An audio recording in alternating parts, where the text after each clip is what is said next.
റാം നാരായൺ റാം. ധർമ്മം എല്ലായ്പ്പോഴും എല്ലാവർക്കും ഒരേപോലെയായിരിക്കണം. ഈ ഭൂമിയിൽ ധർമ്മത്തെ വ്യാപാരമാക്കി മാറ്റുന്നവരെ ബഹിഷ്കരിക്കണം. ചിലർ ധർമ്മത്തെ ഒരു ബിസിനസ്സായി കാണുകയാണ്. അവരെ തിരിച്ചറിയേണ്ടതും ഉചിതമായ ശിക്ഷ നൽകേണ്ടതുമുണ്ട്. ധർമ്മം ഒരു വസ്തുതയാണ്, അതിന് ആകൃതിയുമുണ്ട്. ധർമ്മത്തെ നമ്മൾ മനസ്സാൽ, ശരീരത്തോടെ, ധനത്തോടൊപ്പം മനസ്സിലാക്കണം. നമ്മൾ ധർമ്മത്തെ മനസ്സിലാക്കാൻ കഴിയുന്നില്ലെങ്കിൽ നമ്മുടെ ജീവിതം വ്യർത്ഥമാണ്. ധർമ്മം എന്നത് വെറും വിഗ്രഹപൂജ മാത്രമല്ല, അത് ജാതിവാദം പോലും അല്ല. ആരെങ്കിലും ഹിന്ദുവോ മുസ്ലിമോ സിഖോ ക്രിസ്ത്യാനിയോ ആണെന്നതല്ല ധർമ്മം. നാം വെള്ളം വിഭജിക്കാനാവില്ല, സൂര്യന്റെ പ്രകാശം വിഭജിക്കാനാവില്ല, വായുവിനെയും വെള്ളത്തിനെയും വേർതിരിക്കാനാവില്ല. അതുപോലെ തന്നെ ധർമ്മത്തെയും വിഭജിക്കാനാവില്ല.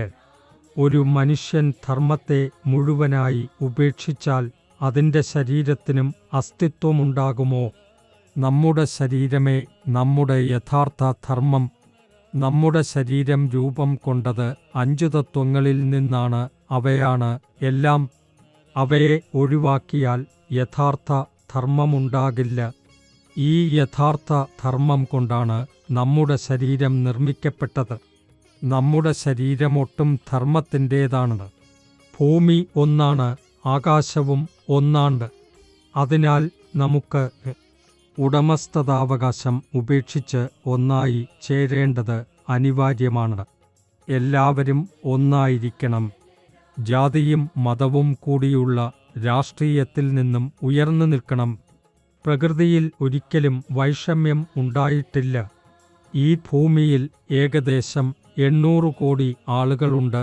അവരുടെ ശരീരം എല്ലാം 5 തത്വങ്ങളാൽ നിർമ്മിതമാണ്. ഈ 5 തത്വങ്ങളിലൂടെ നമ്മൾക്ക് ഊർജം ലഭിക്കുന്നു, വിവേകബോധം ലഭിക്കുന്നു. അതാണ് നമ്മൾക്ക് ജീവിതത്തിൻ്റെ യഥാർത്ഥ അർത്ഥം കാണിക്കുന്നത്. എങ്ങനെ ജീവിക്കണമെന്നും. ലോകം സൃഷ്ടിക്കപ്പെട്ടപ്പോൾ മനുഷ്യന് ഈ ശരീരം ലഭിച്ചു. ചൈതന്യം, ചിന്ത, ബുദ്ധി, വിവേകം, ജ്ഞാനം എന്നിവയും ലഭിച്ചു. ധർമ്മം ആരുടെയും സ്വകാര്യ അവകാശമോ സ്വത്തുമോ അല്ല. അതാണ് എല്ലാവർക്കും ഒരേപോലെ ബാധകമാകുന്നത്. ധർമ്മവും രാഷ്ട്രീയവും ഒരേ നാണയത്തിൻ്റെ 2 വശങ്ങളാണ്. ഈ രണ്ടിൽ ഒന്നെങ്കിലും എടുത്തുകളയുകയാണെങ്കിൽ അത് ഉപ്പില്ലാത്ത വിഭവം പോലെയായിരിക്കും. നമുക്ക് ധർമ്മത്തിൻ്റെ പ്രാധാന്യത്തെക്കുറിച്ച് ജാഗ്രതയോടെ ഇരിക്കേണ്ടതുണ്ട്. ധർമ്മത്തിൻ്റെ അടിസ്ഥാനമന്ത്രം നമ്മുടെ വിവേകത്തെ ആശ്രയിച്ചിരിക്കുകയാണ്.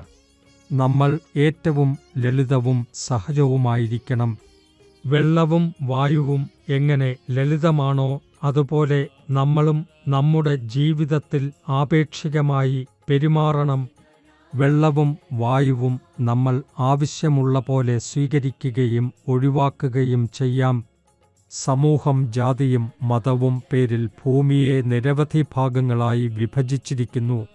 ഇത് തുടരുകയാണെങ്കിൽ ലോകം മുഴുവനും ഓരോരുത്തരും പരസ്പരവിരുദ്ധരാകുന്നതിന് കൂടുതൽ സമയം എടുക്കില്ല.